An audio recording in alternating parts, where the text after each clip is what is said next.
Picture this, listener. You have just decided to become a mental health professional. You are bright-eyed, you are excited. You go onto the internet and look up the course of your dreams.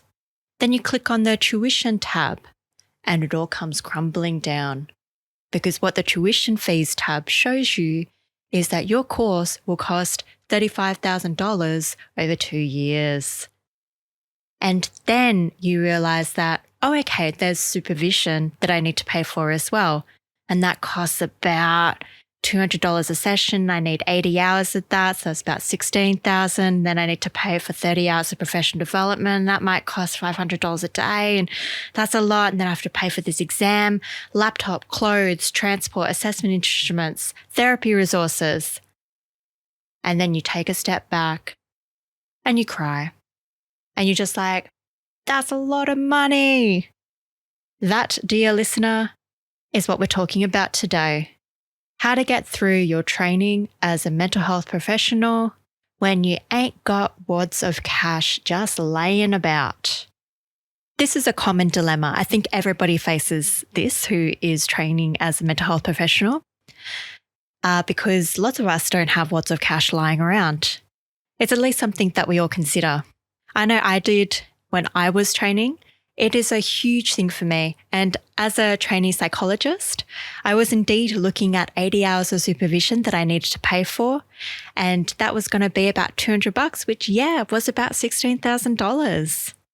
And then when you look at everything on top of it, you're just thinking, how am I going to pay for all of this?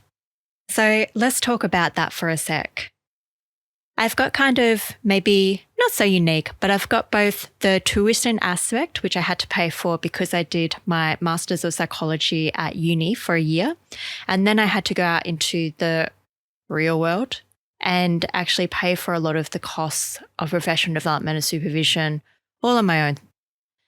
I'll tell you how I got through it, and then I'll share with you some tips and tricks that I've learned along the way so that you can get through it too. Because when everyone is able to join in and be a mental health professional, it actually allows a greater diversity in our profession.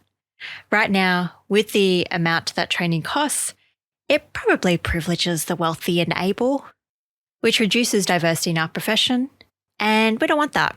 So I'd love to help you have a few hints and tips for how to survive this and not go reeling back from that big dream that you had at the start of being a mental health professional. So back to my experiences, I was totally povo when I started out.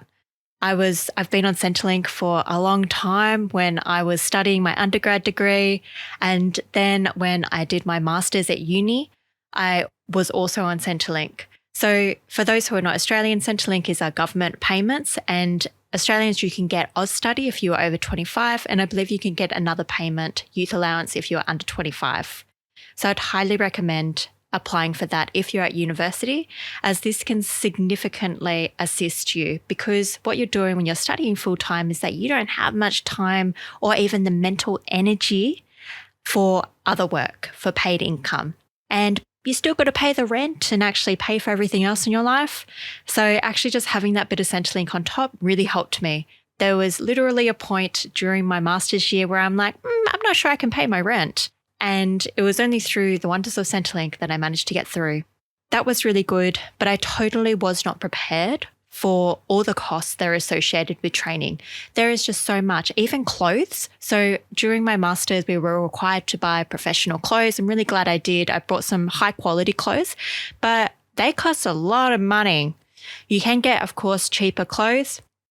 I'm quite grateful that I brought the higher quality ones because they've lasted me for years. So that really depends on whether you prefer cheaper clothes that might not last a long time or more expensive clothes, but regardless, it's still a cost. Throughout my master's, I got through just based on the Centrelink, but then after that, that's when it hit me for all these other costs. What I had to do after my master's was I had to look for an internship. I needed hours where I could see people. So as a provisional psychologist, I needed 1,500 hours total to be able to become fully qualified. Now, I was desperate, and this is a really common story. A lot of us are desperate to find where we can work. We just want anything and anyone who will take us. This can tempt us to work for free. Now let's have a look back at our costs. Remember, you are paying for supervision, professional development, an exam cost, laptop, clothes, transport, assessment instrument, therapy, resources. Are you able to do all of that and pay for your rent and other expenses that you have if you are working for free? I would highly, highly, highly recommend that even if you're completely desperate for an internship, do not work for free for the reasons that it means that you might not be able to afford the things that you need to, puts you under financial stress, quickens the pathway to burnout. But the other thing is that working for free opens you up to exploitation because it's kind of bad when you don't pay somebody. So I like to think of it like somebody who would let you work for free for them. Are they necessarily somebody that you want to get involved in a long-term way and actually let guide you and mentor you in this profession? I don't know. I'll leave that up to you. But that is one way to get through. Make sure that you are not working for free.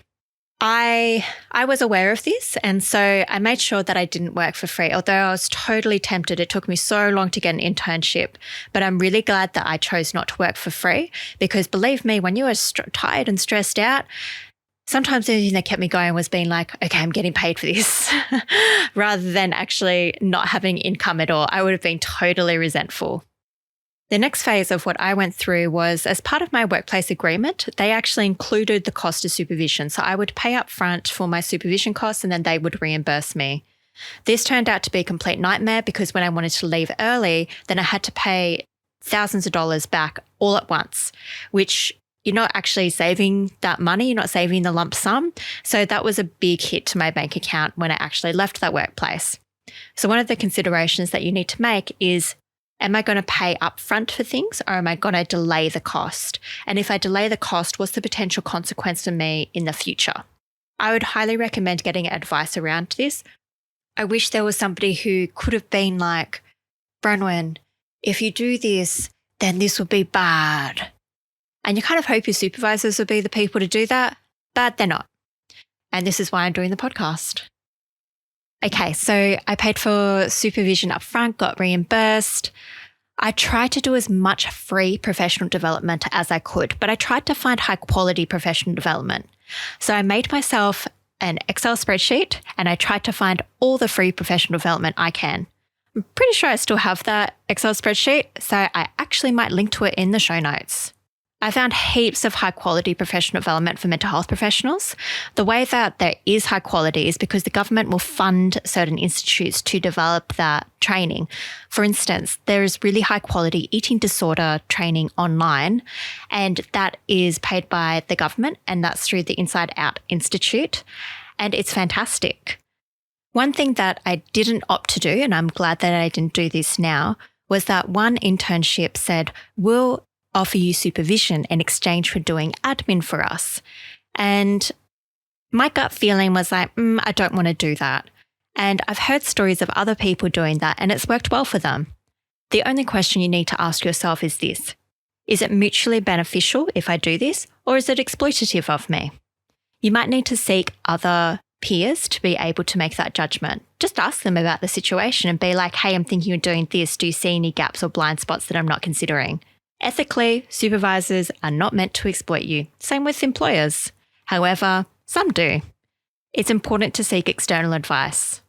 Another thing I did that helped with the cost of training was actually knowing whether I was getting a good deal or a bad deal, and this was for professional development and for supervision.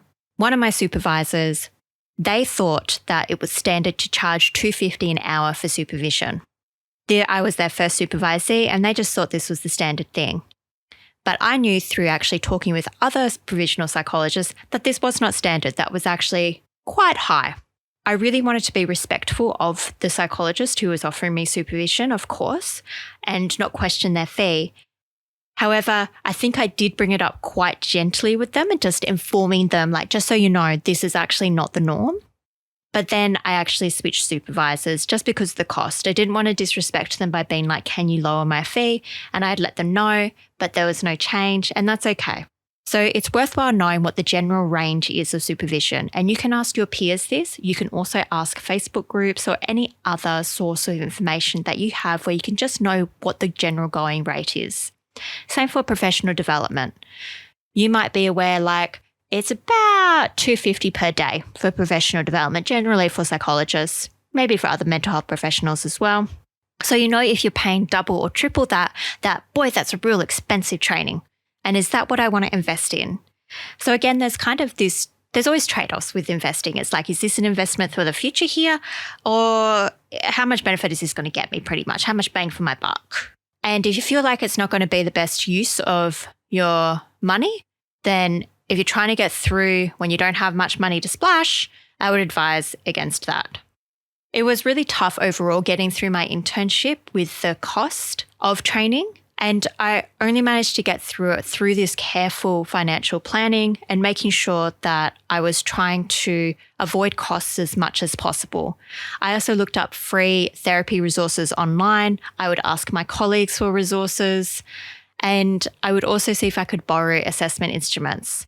There are ways to cut costs if you're willing to collaborate with others. So that would be one of my tips as well, is make sure that you've got a support network who you can ask, does anybody have access to this? Does anybody have a resource on that? Without you having to pay for it every time. Other than my experiences, here's some things that I've picked up along the way with actually trying to get through and become a mental health professional when you don't have that much money. There are a few things. One is that volunteering at conferences can get you a reduced entry fee. So if you're interested in a conference, email them to see whether they've got a volunteer coordinator and express your interest in the conference. You can also meet a lot of peers and colleagues this way. And the same goes with committees. Committees are a great way to get involved in your profession, but they might also have access to free professional development. I would also recommend, as soon as you open up the website and you see that tuition fee, you're going to want to start a savings account if you don't already have one, specifically to pay for the costs associated with your training, and start putting money in there fortnightly. Transfer that baby over. Now with university, so I believe psychology is a kind of unique profession in Australia in this way, in that we have a university pathway, but we also have a non-university pathway to actually becoming fully qualified. If you are considering doing the university pathway, you'll want to find as much as you can Commonwealth-supported places. And these are places that have been subsidised by the government, so they are substantially cheaper than the non-Commonwealth supported places or the full fee paying places.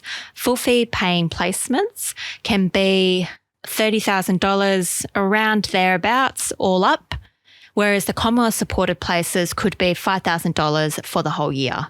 There are fewer and fewer Commonwealth supported places being offered, but there are some universities who do it. So make sure that you do your due diligence and explore, investigate, see what you can find. You might even consider taking out a small loan. You might talk about it with your partner or your parents and see if they can subsidize some of your costs if you're in that situation. Whatever it is that you do, if you really want to be a mental health professional and you've got some wiggle room to be able to consider these problem-solving strategies, then do it. A main thing would be, don't exclude yourself from being a mental health professional because you are unsure about finances. If you're unsure, seek advice because there might be a way through it. As I said at the start, we need more diversity in this profession, and that includes financial diversity. We need people from different socioeconomic backgrounds because we are going to see our clientele across a variety of socioeconomic backgrounds. And we want to be able to have people who can relate to them and actually connect with them in that way. Most of all, don't stick your head in the sand around finances. I discussed in an earlier episode that finances is the topic that mental health professionals love to avoid, and it actually puts us at risk of poorer financial health in the future.